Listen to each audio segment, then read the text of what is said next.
Hello students, आज के lecture में हम इस चैप्टर को रीड करना आगे कंटिन्यू करने वाले हैं। दोस्तों, अभी तक की स्टोरी में हमने देखा कि एल्बर्ट आइंस्टाइन की जो स्कूल लाइफ थी, उनकी जो अर्ली लाइफ थी, उसके अंदर कोई जीनियस वाली चीजें नोटिस नहीं की गई।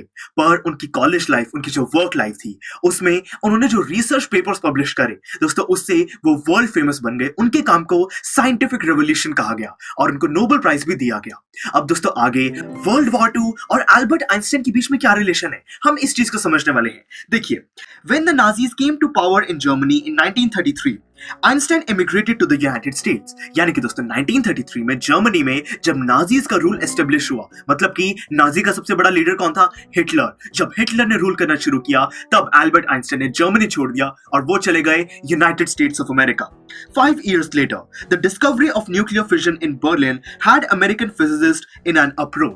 यानी कि दोस्तों उनके एल्बर्ट आइंस्टाइन के यूनाइटेड स्टेट्स जाने के बाद 5 साल बाद वहां पे बर्लिन, दोस्तों बर्लिन कहां पर है? जर्मनी में। तो जर्मनी में एक नई टेक्नोलॉजी इन्वेंट की गई जो कि थी न्यूक्लियर फिजन। और दोस्तों इस टेक्नोलॉजी की वजह से जो अमेरिकन फिजिसिस्ट थे, जो अमेरिकन साइंटिस्ट थे, वो बहुत ज्यादा उदास हो गए। उनको ये चीज अच्छी नहीं लगी। Many of them had fled from physism just as Einstein had। दोस्तों जो अमेरिकन साइंटिस्ट उदास हुए वो वही थे जो कि आइंस्टाइन की तरह वहां पर जर्मनी से यूनाइटेड स्टेट्स ऑफ अमेरिका चले गए थे। दोस्तों फिजिज्म क्या है? एक वो ऐसी मूवमेंट जिसके अंदर जर्मनी छोड़कर लोग यूनाइटेड स्टेट्स ऑफ अमेरिका चले गए। And now they were afraid the Nazis could build and use an atomic bomb। दोस्तों अब जितने भी अमेरिकन साइंटिस्ट थे वो डरने लगे कि जो नाजीज हैं, मतलब कि जो जर्मनी के लोग हैं, उन्होंने न्यूक्लियर फिजन की टेक्नोलॉजी इन्वेंट कर ली है और उस टेक्नोलॉजी से वो एटॉमिक बॉम्ब बना सकते हैं, एक न्यूक्लियर बॉम्ब बना सकते हैं और उसका यूज वर्ल्ड वॉर 2 में किया जा सकता है। इसीलिए जितने भी अमेरिका में साइंटिस्ट थे वो बहुत ज्यादा घबराने लगे। At the urging of a colleague, Einstein wrote a letter to the American President Franklin D. Roosevelt on 2 August 1939, in which he warned। देखिए दोस्तों क्या हुआ, यहाँ पर आइंस्टाइन का कोई कॉलीग था, कोई वहां पे उनके साथ कोई पर्सन काम करता था। उसने आइंस्टाइन को रेकमेंड किया कि यहाँ पे वो यूनाइटेड स्टेट्स ऑफ अमेरिका का जो प्रेसिडेंट है, जो कि थी उस टाइम पे फ्रैंकलिन डी रूजवेल्ट, वो उनको एक लेटर लिखे। और उस लेटर में एल्बर्ट आइंस्टाइन ने प्रेसिडेंट को एक बार के लिए वार्न किया, a single bomb of this type exploded in a port might very well destroy the whole port together with some surrounding territory। देखिए दोस्तों यहाँ पे एल्बर्ट आइंस्टाइन ने अमेरिकन प्रेसिडेंट को वार्न किया कि यहाँ पर जर्मनी में जो एटॉमिक बॉम्ब बन सकता है, अगर उस बॉम्ब को किसी पोर्ट पे वहां पे डाल दिया जाए, वहां पे उसको एक्सप्लोड कर दिया जाए, तो वो पूरा पोर्ट और साथ में जो आसपास का एरिया है वो सारा बिल्कुल डिस्ट्रॉय हो सकता है, तबाह हो सकता है। इतनी ज्यादा पावर है एक न्यूक्लियर बॉम्ब की। His words did not fail to have an effect। दोस्तों अब एल्बर्ट आइंस्टाइन ने जो ये लेटर लिखा, इस लेटर का कुछ ना कुछ इफेक्ट अमेरिकन प्रेसिडेंट पे तो होना ही था और बिल्कुल हुआ। उन्होंने क्या किया? The Americans developed the atomic bomb in a secret project of their own and dropped it on the Japanese cities of Hiroshima and Nagasaki in August 1945। दोस्तों इस लेटर की वजह से जो अमेरिकन प्रेसिडेंट है, उन्होंने एक सीक्रेट मिशन स्टार्ट किया जिसके अंदर एक एटॉमिक बॉम्ब उन्होंने जर्मनी से पहले बना लिया और फिर उसी बॉम्ब को हिरोशिमा और नागासाकी, जो कि जापानीज सिटीज हैं, उनके ऊपर फोड़ दिया गया अगस्त 1945 में। Einstein was deeply shaken by the extent of the destruction। दोस्तों इन बॉम्ब्स की वजह से जो भी वहां पर तबाही हुई, जो भी डिस्ट्रक्शन हुई, जो आइंस्टाइन है वो बहुत ज्यादा हैरान रह चुके थे। This time he wrote a public missive to the United Nations। दोस्तों इस बार उन्होंने क्या किया? एक ओपन लेटर लिखा यूनाइटेड नेशंस को, जो कि सारे पढ़ सकते थे।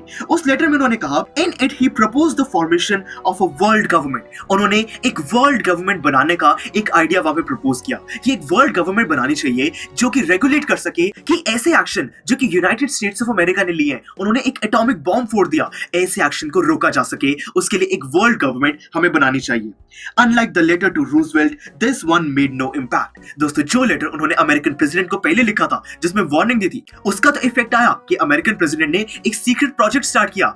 पर दोस्तों ये जो ओपन लेटर था, जो कि यूनाइटेड नेशंस को लिखा था, इसका कोई भी इफेक्ट नहीं आया, कोई भी वर्ल्ड गवर्नमेंट फॉर्म नहीं की गई। But over the next decade, पर आने वाले जो 10 साल थे उसके अंदर Einstein got ever more involved in politics। जो एल्बर्ट आइंस्टाइन है वो पॉलिटिक्स में ज्यादा इन्वॉल्व होने लगे थे, agitating for an end to the arms buildup and using his popularity to campaign for peace and democracy। देखिए दोस्तों उन्होंने अपनी पॉपुलैरिटी का फायदा उठाया और वहां पे सबको ये चीज वहां पर बताने की कोशिश करी कि जो भी यहाँ पे गन्स बॉम्ब्स बनाए जा रहे हैं, इसकी प्रोडक्शन जो है उसको बंद करना होगा। साथ में हमें सबको पीस का रास्ता, शांति का रास्ता फॉलो करना होगा। वॉर किसी भी चीज का सॉल्यूशन नहीं है। When Einstein died in 1955 at the age of 76, he was celebrated as a visionary and world citizen as much as a scientific genius. देखिए दोस्तों, जब 1955 में 76 इयर्स के आइंस्टाइन हो चुके थे, उनकी जब डेथ हुई तब सारे लोग उनको एक साइंटिफिक जीनियस के नाम से तो जानते ही थे, साथ में दोस्तों उनको एक विजनरी और वर्ल्ड सिटीजन भी कंसिडर किया गया। विजनरी मतलब एक ऐसा पर्सन जो कि प्रेजेंट को इतने अच्छे तरीके से एनालाइज कर सकता है कि वो फ्यूचर को प्रेडिक्ट कर सके, अपने फ्यूचर को अच्छा बना सके। ऐसे इंसान थे एल्बर्ट आइंस्टाइन, और उनको वर्ल्ड सिटीजन इसलिए कहा गया क्योंकि दोस्तों यहाँ पे सिर्फ वो जर्मनी में पीस की नहीं बल्कि पूरे वर्ल्ड में वो शांति की बात कर रहे थे। तो दोस्तों इसीलिए एल्बर्ट आइंस्टाइन को एक लेजेंड कहा गया। वो वहां पर एक साइंटिफिक जीनियस के साथ साथ एक विजनरी, एक वर्ल्ड सिटीजन भी कहलाए गए। दोस्तों ये था हमारा chapter a truly beautiful mind. दोस्तों यहाँ पे हमारा ये चैप्टर कंप्लीट होता है। आई होप कि अब आपको ये काफी ज्यादा क्लियर हो चुका है। इस चैप्टर की एंड में ये जितने भी बैक एक्सरसाइज के क्वेश्चंस हैं, मैं आपको रेकमेंड करूंगा कि आप इन सबको सॉल्व कीजिए। दोस्तों ये जो बैक एक्सरसाइज के क्वेश्चंस हैं, इससे हमारे जितनी भी नॉलेज है वो टेस्ट हो जाती है। पीयू स्टैक की तरफ से भी आपको इस पूरी बैक एक्सरसाइज की सीरीज बिल्कुल मिल जाएगी। तो चलिए दोस्तों, मिलते हैं बैक एक्सरसाइज की सीरीज में। Thank you for watching. Students, I am sure आपको ये वीडियो बहुत पसंद आया होगा। तो इसी तरह से इंटरेस्टिंग तरीके से अगर आप सारे कॉन्सेप्ट्स, थ्योरीज, डिफरेंट चैप्टर समझना चाहते हैं तो डाउनलोड करिए पीयू स्टैक ऐप, क्योंकि इस ऐप पर आपको बहुत कुछ मिलेगा। सैम्पल पेपर्स हो, टिप वीडियोस हो, different lectures, back exercise solutions, बहुत कुछ। So what are you waiting for? Download PU stack app.